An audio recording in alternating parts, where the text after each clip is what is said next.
tasu.lspacepakhtosarayast nori kisi.lspace.com.au/pakhtosakhawauri.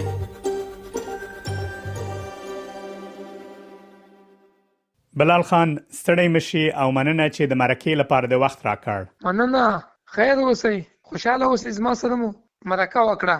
تاسو نه مننه. ښاغلی بلال خان، مخکې له دې چې استرالیا ته ستاسو د راتګ په اړه خبرې وکړو، کله اوریدونکو سره لنډ معلومات شریک کړئ چې د استرالیا د بشردوستانه ویزې له ترلاسه کولو وروسته څه وخت تاسو له پاکستان څخه وایستل شوي او له شړل کېدو وروسته مو په افغانستان کې څه ډول احساس کاوه؟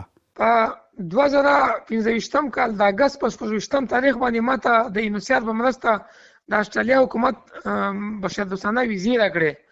چې ویزې راکړې په د اگست په 20 د پنجاب پولیس را پسې راغله، یو لس کور په د کیمپ کې میوالي کې پاتې وو. نو زه د خپلوانو کره پاتې وم، چاپاره باندې ووله. نو بیا راویستلو ښار ته سیټي میوالي ته، هغه نه بعد روان کړو. شپه وه، سهار یې کوهاټ ته راویستلو. کوهاټ پورې چې راتلو، مازدیګر چې د خیبر ته راورسېدلو تورخم په لاره باندې. بیا هلته لږ ویټ یې راباندې وکړئ چې تورخم ته رالو. داسې شمار کړه چې 8-9 بجې وې د شپې. نو ډېره ګڼه ګوڼه وه، ډېر خلک وو، هم پښتو هم دري هم مریضان وو هم شمېګري وو، په زراو خلک وو چې ګېټ یې خلاص کړ. زما نه یوه لور پاته وه، نوم یې سادیه ده، ماشومه ده. زه راواوښتلم، مېرمن لور مې شاته پاته وه. بیا چې مېرمن مې راواوښتل، بیا مې لور پاته ورکه وه، سامان مې ورک وو. بیا مې خپله چغې بغارې ولې ما لور مې نسته. بیا د خپلو افغانانو نه مننه کوم چې زما ته د ماشومه لور راواړوله او سامان مې ورک سو. خو شکر لور مې راواوښتله عمري کېمپ ته، او بیا زما سره په عمري کېمپ کې یو ځای سوه. کله چې تاسو افغانستان ته وشړل شوئ، تا او ستا د کورنۍ غړو سره خو د استرالیا ویزا وه. آیا په افغانستان کې د نړیوالو سازمانونو د مرستې غوښتنه وکړه؟ او بل دا چې ولې په خپلو پیسو استرالیا ته رانغلی؟ بله چې کله زه عمري کېمپ ته رالم، بیا زه دغه ځای نه موږ ته حکومت پیسې راکړې. زما سره کریا نه و، هېڅ نه و. زه یې بوتلم پلچرخي ته د شپې د افغانستان پر وخت 1 بجه وه. هلته یې ما ته ډوډۍ راکړه. زما چې کله ګوتې ولګولې، ما ته ستا کیس دی، ما ورته خواست وکړ زما کیس ختم نه کوي.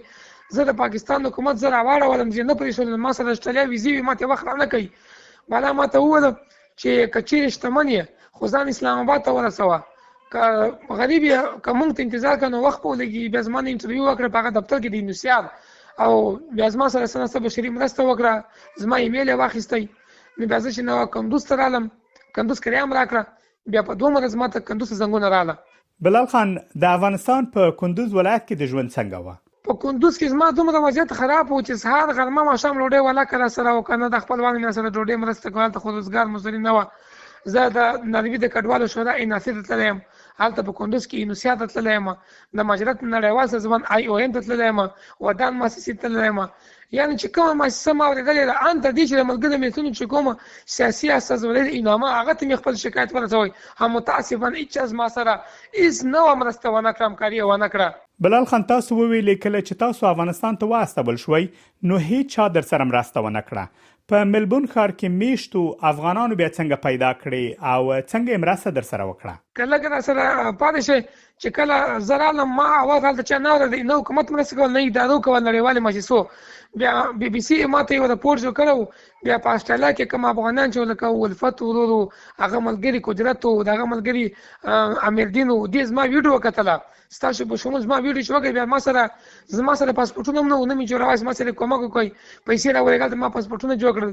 بیا هغه و چې هغه زما سره چې کومک وکړئ، بیا زما د لور ویزا هغه یونیسیا سره تماس ونیوی. په پاکستان کې یو کمپنۍ د ټول ګروپ ورته وایي چې د استرالیا د حکومت سره همکاري کوي، هغو ته زنګونه الفت یې ووله.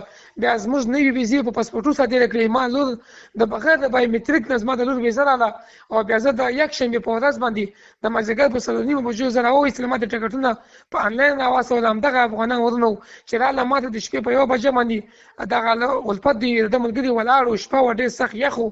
زه خپل کور ته راویستلم. ما ته د څو هفتو خوراکي توکي، غیر خوراکي توکي ما ته حکومت طرف څخه موقت کور نیول سو. زه یې مننه کوم. همته اوس په دې پکې ښه خوشحاله ژوند کوم. بلال خان، کله چې له پاکستان څخه تاسو افغانستان ته واستول شوي، تاسو وویلې چې په کندوز کې مو وضعیت ډیر خراب و او استرالیا ته د راتګ په برخه کې هم تاسو سره چا مرسته ونه کړه. دا چې په ملبون کې یو شمېر میشت افغانانو او د استرالیا حکومت له تاسو سره مرسته وکړه چې کارونه مو بیرته سم شي او استرالیا ته راشي. کله چې د ویزې کارونه سم شو، ټکټونه مو واخیستل او استرالیا ته را روان وای، څنګه احساس مو کاوه؟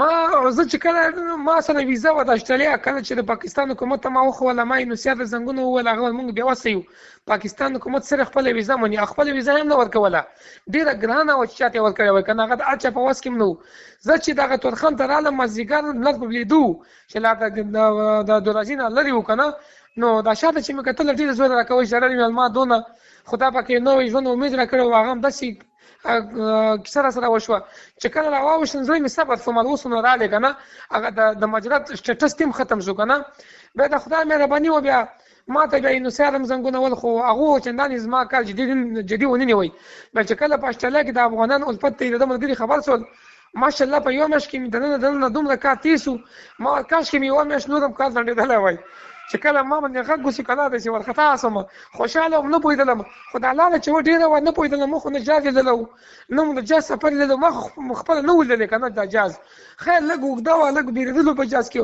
خو شکر خلل چرالم یو بل دنیا ته رالم، باور وکي افغانستان ته ډیر شاته پاتې دی چې دا ملکونه دا سہولتونه ما ولل، ما نه و چې زه په ژوند کې د سیمل تر ازم او د سہولتونه بزوینم، د هیڅ خوادي نستا.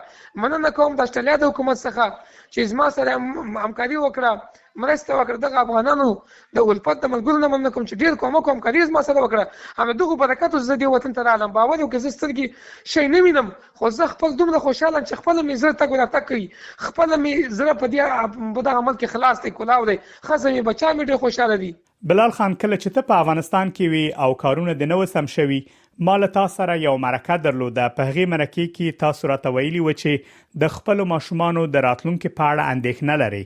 آیا اوس هم د خپل ماشومانو د راتلونکو په اړه اندېښنه لري؟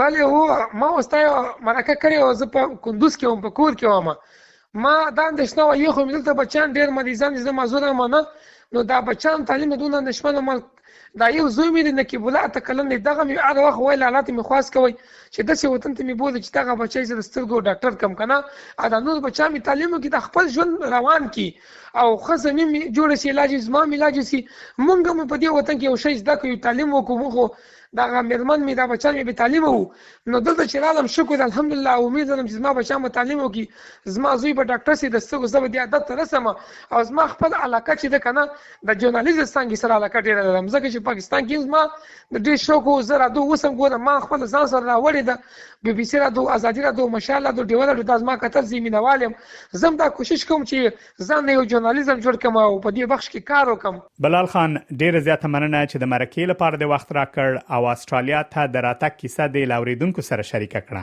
تاسو نه مننه چې ما ته مخ راکې، ما ته څنګه زما د ژوند حال پوښتنه وکړه، یو جهان مننه.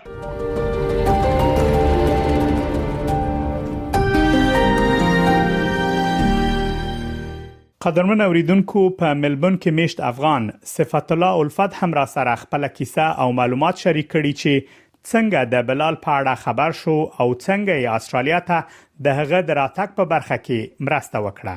سلامونه منیب صاحب، تاسو ته او د اس بي اس رادیو اوریدونکو ته. کیسه خو یو څوک ده خو چې را سره تاسو اوریدونکو ستړي نشئ. اتیش ورځې مخکې لکه راستړی ماښام کور ته ورسېدم، د معمول مطابق تلویزیون ته کېناستم چې د ماښام خبرونه واورم. موبایل ته مې د یو نږدې ملګري امیر جان پیغام راغی. کله مې چې پیغام ولوست، د بي بي سي راپور او امیر جان راته لیکلي وو کولی شي د کس سره مرسته وکړي. د بي بي سي راپور مې فیسبوک کې خلاص کړ او په غور مې د بلال مرکه د بي بي سي د ژورنالیست سره ولیده او واورېده. کله چې پوه شوم بلال په سترګو ړوند دی، تکلیفونه یې لیدلي او ځورېږي او مرسته غواړي، زړه مې ورته ډېر خفه شو او خدای شته د سترګو مې اوښکې ورته لاړې. د راپور په لیدلو مې د شاعر هغه شعر ذهن ته راغی چې وایي زړه یې مه بوله تور کاڼی د صحرا دی، په لیدو د زخمي زړه چې زخمي نشي. انسان باید تل د نورو د ښېګڼې لاسنیوی وکړي او د معیب کسانو لاسنیوی په موږ ټولو حق دی. ملګري ته مې پیغام ولېږه، مننه چې را سره دې دا راپور شریک کړ، زه خپله انساني هڅه کوم. دستي لاس په کار شوم او د بي بي سي پښتو څانګې یو خبریال ته مې پیغام واستو، غوښتنه مې ترې وکړه که د بلال د موبایل یا واتس اپ شماره را سره شریک کړي. غواړم ورسره خبرې وکړم، ځان پوه کړم چې څه ورته کولی شم. د بي بي سي خبریال ته د خدای خیر ورکړي، د خپلو همکارانو څخه یې د بلال شماره پیدا کړه او را سره یې شریکه کړه. بلال ته مې زنګ وواهه، ورته مې ځان معرفي کړ چې د استرالیا نه مې درته زنګ وهلی، ستا یو افغان ورور یم. کیسه راته وکړه، ستا لپاره زه او په ملبورن او استرالیا کې میش افغانان څه کولی شو. بلال د مرستې غوښتنه وکړه، ویل غږ مې هیڅوک نه اوري، په خدای به شي او په تا به شي، را سره مرسته وکړه. په ویزو مو استرالیا ته د داخلېدو وخت تېر شوی، کوچنۍ لور مې ویزا هم نه لري، پیسو ته هم ضرورت لرم او په ډېرو ستونزو کې ژوند کوم. بلال ته مې ویل زه سره واده نه کوم، خپله انساني هڅه کوم او په دې مطمئن اوسه چې هر څه زما او د دوستانو له لاسه کېږي در سره مرسته کوو. د سیمې د فدرال پارلمان وکیل اغلي جونیل هیل ته چې د افغانانو ډېر لاسنیوی کوي یو ایمیل واستاوه. د بلال کیسه مې ورته ولیکله او د بلال او د هغه د کورنۍ لپاره مې ترې مرسته وغوښته. په فیسبوک کې مې هم پوسټ وکړ ترڅو افغانان دلته خبر شي او که اړتیا شوه خپله مرسته وکړي. د بلال د راتګ په اړه ډېر معلومات او کارونه کول پکار وو او دا باید ما د مختلفو ځایونو څخه د بلال په اجازه ترلاسه کړی وی. په تېرو څو هفتو کې په اسلام آباد کې د یونیسیار دفتر سره، په ترکیه کې د ټول دفتر سره، د جونین هیل د دفتر سره، د ایمز د دفتر او کیس ورکرانو سره او د بلال سره په اړیکه کې وم ترڅو د بلال او د هغې کورنۍ لپاره کابل کې صحي معاینات تنظیم کړم. کوچنۍ لور ته یې ویزا واخلم او د دوی ویزې هغه چې داخلېدو وخت یې تېر شوی و هغه هم بېرته راسره نوي کوو.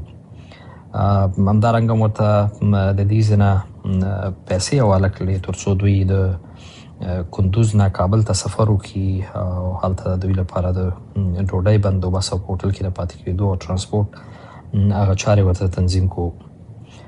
بلال په کندوز کې یوې لرې پرتې ولسوالۍ او کلي کې اوسېده، نو کابل ته باید د صحي معایناتو لپاره تللی وی. په افغانستان کې ټول د پیسو مرسته ورسره زما ګران دوست قدرت واحدي او څو ځلې مو ورته پیسې ولېږلې. زه ترې د زړه مننه کوم، خدای دې ورته په کاروبار او ژوند کې لا بریاوې په نصیب کړي ځکه چې ډېر مهربانه زړه لري او د اړمنو خلکو لاسنیوی کوي. هر ځل چې په ما غږ کړی بس دا بالکل حاضر د مرستې لپاره. او بیا د جونین هیل په مرسته بلال او کورنۍ دوی ویزې واخیستې او په ملبورن ته په خیر راورسېدل. بلال او د هغه د کورنۍ د ښه راغلاست او ملاتړ لپاره مدنوي ته زه او زما ګران ملګری امیر او قدرت ورغلي وو ترڅو ورته د نوي کور ته ښه راغلاست ووایي او د افغانانو او دوست سره سمې هرکلی وکړو. بلال په ملبورن نوبل پارک کې موقت وخت لپاره دولت لخوا ورته یو کور ورکړل شوی، هلته اوسېږي او ورسره به خپله مرسته انشاءالله جاري ساتو ترڅو دلته ژوند ورته عادي شي، بلد شي او د ځانته والي احساس ونه کړي. SBS پښتو په فیسبوک کې تعقیب کړئ، مطالب یې خوښ کړئ، نظر ورکړئ او له نورو سره یې شریک کړئ.